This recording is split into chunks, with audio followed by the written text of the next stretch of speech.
En la década de los 90, el secuestro se convirtió en una de las industrias criminales más lucrativas en México. Empresarios, comerciantes e incluso familias de clase media vivieron con el miedo constante de ser el siguiente objetivo. En ese contexto de impunidad y terror, surgió un hombre que marcó para siempre la historia criminal del país.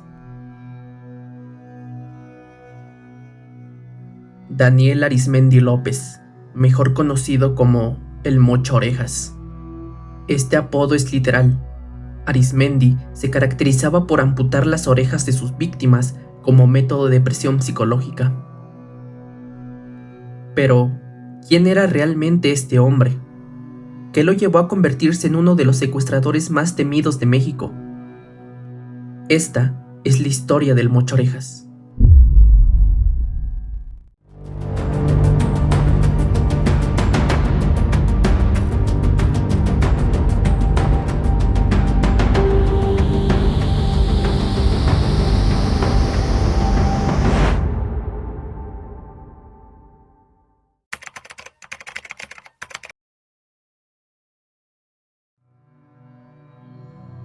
Daniel Arismendi López nació el 22 de julio de 1958 en el municipio de Miacatlán, en el estado de Morelos. Fue el mayor de varios hermanos en una familia marcada por la pobreza, la violencia y la falta de oportunidades. Su padre, alcohólico y agresivo, golpeaba con frecuencia a su madre. Desde pequeño, Daniel creció en un ambiente de miedo y golpes, lo que afectó profundamente su visión del mundo y generó en él una personalidad retraída, desconfiada y hostil. Durante su niñez, mostró cierto interés por las herramientas mecánicas y por los automóviles.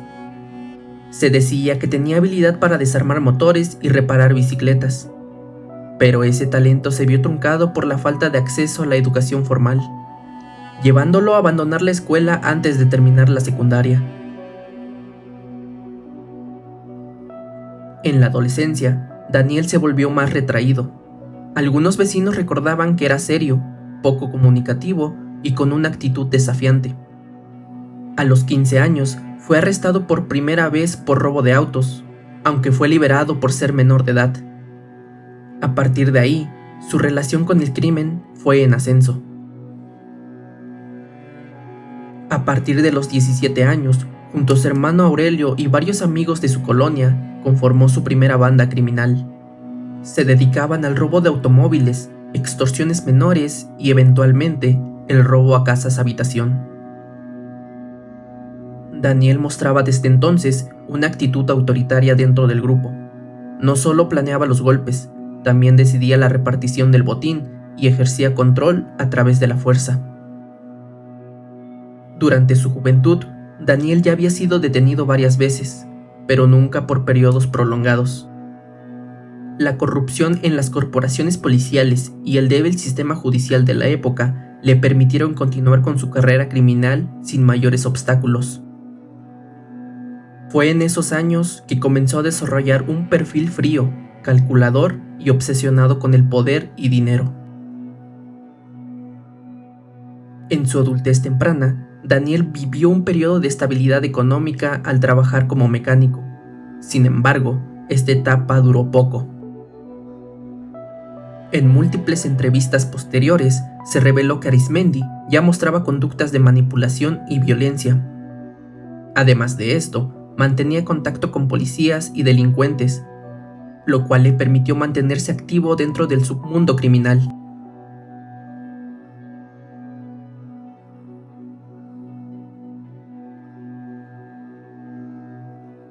En un intento de darle rumbo a su vida, según algunos allegados, impulsado por el deseo de mejorar su situación económica y social, Daniel se alistó brevemente en la Secretaría de Marina y posteriormente en la Policía Judicial de Morelos.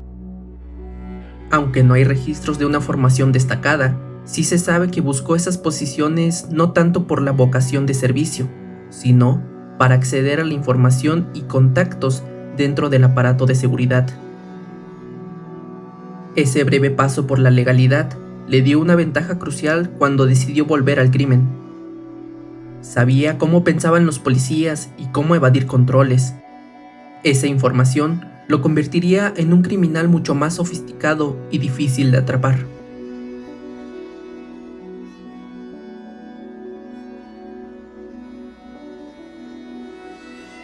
A principios de los 90, Daniel escuchó una conversación entre dos criminales sobre un secuestro exitoso. El monto de rescate era altísimo y, lo más importante, había sido pagado. Fue ahí cuando Arizmendi decidió cambiar de giro. Ya no se trataba de robar autos, sino de controlar personas. Su primer secuestro fue el de Martín Gómez Robledo, un empresario gasolinero. Pidió $1,000,000 por él, pero solo obtuvo 350,000. Consideró que el miedo no había sido suficiente. Entonces, para su siguiente víctima, tomó una decisión radical. Se trataba de Leobardo Pineda, un empresario textil de Ciudad de México. Daniel y su banda lo interceptaron cuando salía de su negocio. Lo llevaron a una casa de seguridad en el Estado de México, donde permaneció atado y vendado durante varios días. Desde un principio, Arizmendi notó que la familia no estaba dispuesta a pagar la cantidad exigida, por lo que decidió aplicar un método que hasta ese momento no se había usado de forma sistemática en el crimen organizado mexicano. Daniel cortó la oreja izquierda de la víctima, la colocó en una bolsa de plástico y le envió a la familia junto a una nota amenazante. La brutalidad del acto surtió efecto inmediato. Los familiares entraron en pánico y accedieron al pago de un rescate millonario. A partir de ese entonces, el método Mochorejas se convirtió en su firma. En cada nuevo caso, Daniel aplicaba la misma táctica, mutilación como presión psicológica. No solo buscaba el dinero, también el control absoluto de sus víctimas y de sus familias.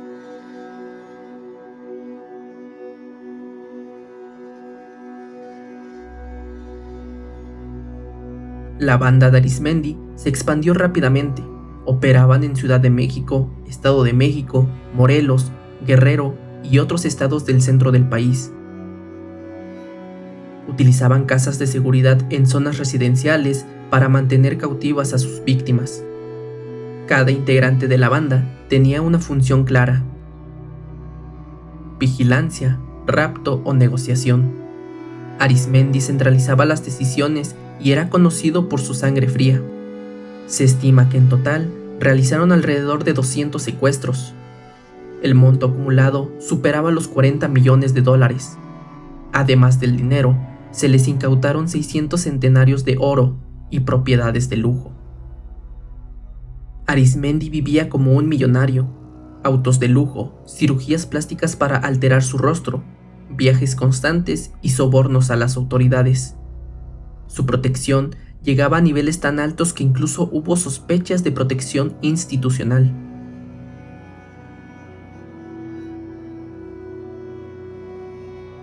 La sensación que generaba entre la población era de auténtico terror. Las noticias sobre orejas mutiladas se esparcían rápidamente y muchas familias con dinero preferían no hacer públicas las desapariciones por miedo a represalias. El nombre Mochorejas se convirtió en sinónimo de horror y provocó paranoia incluso en sectores no directamente amenazados.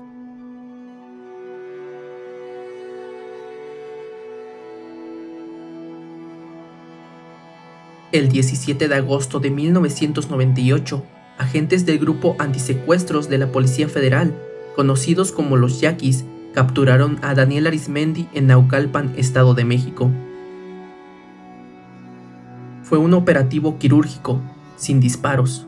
Sin embargo, la estrategia para llegar a él fue meticulosa y tomó meses de seguimientos.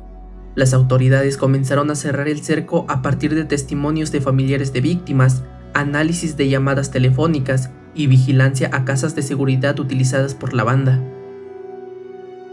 Uno de los puntos clave fue la captura previa de varios de sus cómplices, quienes revelaron información crítica sobre su ubicación y sus rutinas.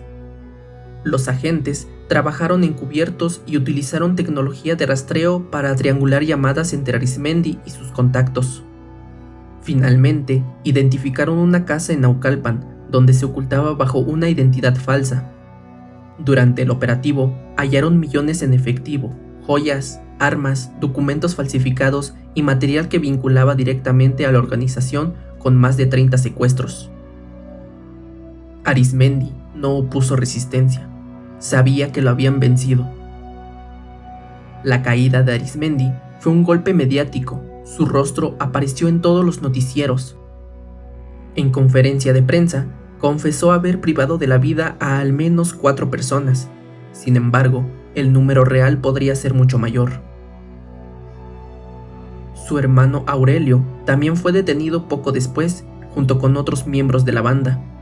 Varios de ellos colaboraron con las autoridades a cambio de reducción de penas.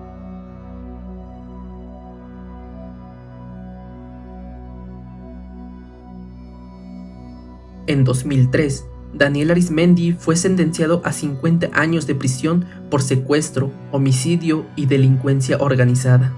Sin embargo, acumuló varias sentencias que, en conjunto, sumaban 393 años. La ley mexicana establece un máximo de 50 años de prisión efectiva, por lo que esa fue la pena definitiva. Fue recluido en el Penal Federal del Altiplano, considerado de máxima seguridad. Aún tras su encarcelamiento, Arizmendi intentó mantener su red desde prisión, aunque con poco éxito. Las autoridades bloquearon sus comunicaciones y lo mantuvieron en confinamiento estricto.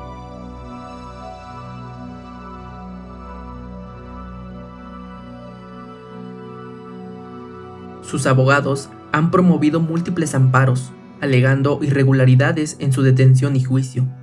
Sin embargo, las pruebas en su contra son vastas: grabaciones, testimonios, rastreo de cuentas y evidencia física.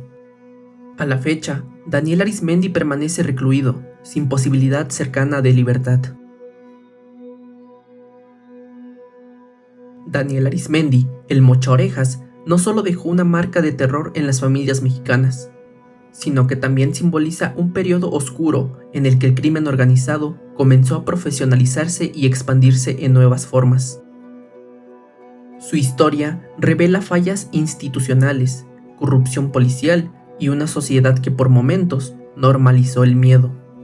Pero también muestra la capacidad del Estado para actuar, aunque tarde, contra quienes amenazan la seguridad pública.